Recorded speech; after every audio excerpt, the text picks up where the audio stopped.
जदि से मनुष्यटी तुमको भल पाउथिबो तो तुम साथी टिके कथा हेबा तुमर आवाज शुणा पूरा दिन अपेक्षा करुथिबो।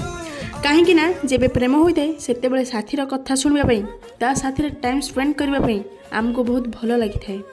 ताकू सेतेबेले कष्ट होउथिबो जेबे तुमे दुखरे थिबो, से सेतेबेले कांदुथिबो जेबे तुम आखिरु लुह झरुथिबो।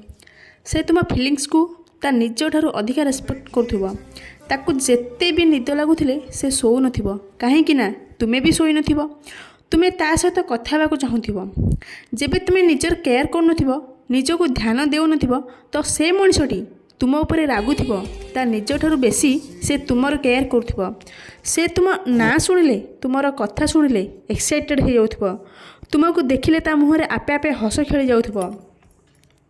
जेबे सारा दुनिया तुमको ब्लेम करुथिबो से सेतेबेले तुमको बुझीबाकू चेष्टा करुथिबो। से तुम साइड रे छिड़ा हेई प्रॉब्लम को सॉल्व करुथिबो। आउ से तुम खुशी पाई सब किछि सैक्रिफाइस करने को रेडी थिबो। तो जानिबो से मनुष्यटी भली तुमको आउ केही भल पाइबेनी।